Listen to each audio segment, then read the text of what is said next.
ऐसे अंग्रेजी शब्दों का इस्तेमाल करते हैं जिनका अर्थ ही हमें नहीं मालूम है, बोलते रहते हैं। हम अंग्रेजी का एक शब्द अक्सर बोलते हैं। कई बार मैं भारत के ऐसे लोगों के घरों में जाता हूं जो अंग्रेजी पढ़ नहीं पाए और भारतीय रह नहीं पाए, अधकचरे हो गए। हाँ, अंग्रेजी पढ़ नहीं पाए पूरी और भारतीय रह नहीं पाए, ऐसे घरों में जाता हूं। तो वो किस तरह से बात करते हैं, oh Rajiv Dixit, she is my missus. मैं कहता हूं really she is your missus? तो वो थोड़े बौखला जाते हैं, क्या बोल रहे हैं। मैं पूछता हूं तुमको मालूम है मिसेज का अर्थ क्या होता है? मालूम है तो बोलो, नहीं मालूम तो मत बोलो। क्या अर्थ है मिसेज का जानते हैं? मिसेज शब्द का अगर इतिहास आप पढ़ेंगे, इंग्लैंड में, यूरोप में क्या होता है ना, बिना शादी के पति पत्नी बन के साथ रहने की हजारों साल पुरानी परंपरा है, जिसको लिव इन रिलेशनशिप कहते हैं। यूरोप में शादी नहीं करते लेकिन रहते पति पत्नी की तरह से, बच्चे भी कर लेते हैं, शादी नहीं करते। ये विचित्र परंपरा है। एक के साथ आज रह रहे हैं, कल दूसरे के साथ रह रहे हैं, परसों तीसरे के साथ रह रहे हैं, किसी दिन चौथे के साथ, किसी दिन पांचवें के साथ। एक आदमी 40 स्त्रियों के साथ रहता है, एक स्त्री 40 पुरुषों के साथ रहती।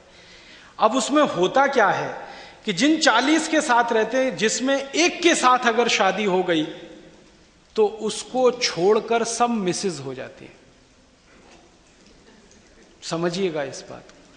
मिसेस का माने है धर्म पत्नी को छोड़कर वो सारी महिलाएं जिनके साथ आप रात बिता चुके हैं, बिस्तर पे रह चुके हैं, वो मिसेस होती हैं। धर्म पत्नी मिसेस नहीं होती। और मिस्टर इसका उल्टा है, पति को छोड़कर वो सारे पुरुष मिस्टर हो जाते हैं। अब हम हमारी धर्म पत्नी को मिसेस बनाने में लगे रहते हैं, oh she is my Mrs.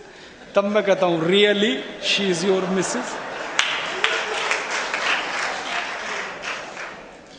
मत बोलिए, अच्छा शब्द नहीं, बहुत खराब। हमारे देश में इसके लिए बहुत सुंदर शब्द है, तो हम क्यों बोलें ये? जब नहीं हो तो बोलना मजबूरी हो सकता। अपने पास तो है ना श्रीमती। श्री माने लक्ष्मी, मति माने बुद्धि। तो लक्ष्मी और बुद्धि माने लक्ष्मी और सरस्वती जहां एक साथ हो, वो श्रीमती। कितना सुंदर शब्द है। तो श्रीमती छोड़ के मिसेस में क्यों फंस गए?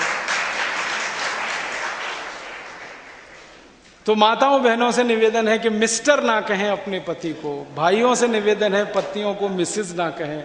यहां से शुरू करें। और एक बहुत खराब शब्द है अंग्रेजी का, मैडम। बहुत खराब। ये जो मैडम शब्द है ये अंग्रेजी का नहीं है, मूलतः फ्रेंच का है। ये फ्रेंच में एक शब्द होता है मादाम। MA माने माँ, DAME दाम। दाम माने होता है स्त्री, महिला, औरत, उसको दाम कहते हैं। और MA माने माँ, माँ माने मेरा, जिसको अंग्रेजी में माई कहते हैं ना, MY माई, उसको फ्रेंच में माँ कहते हैं। MA माँ माने मेरा। तो माँ माने मेरा, दाम माने स्त्री। तो मेरी स्त्री मैडम होती है। और यहां आप हर एक किसी को कहने लगते हैं मैडम मैडम मैडम मैडम। मेरी आपको हाथ जोड़कर विनती है, जिसको आप मैडम कह रहे हैं पहले पूछ तो लो उससे।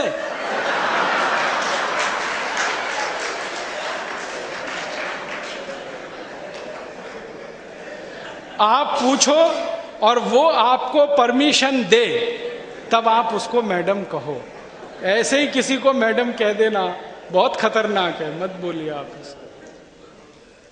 अंग्रेजी शब्दों का अर्थ जाने, समझें, फिर उसके बाद उनका उपयोग करें तो ठीक है। लेकिन जब आप जानते नहीं, समझते नहीं और उनका उपयोग करते हैं तो उसमें गुड़गोबर हो जाता है। तो ये फालतू अंग्रेजी शब्द अपने जीवन में ना लाएं। मैं तो आपको एक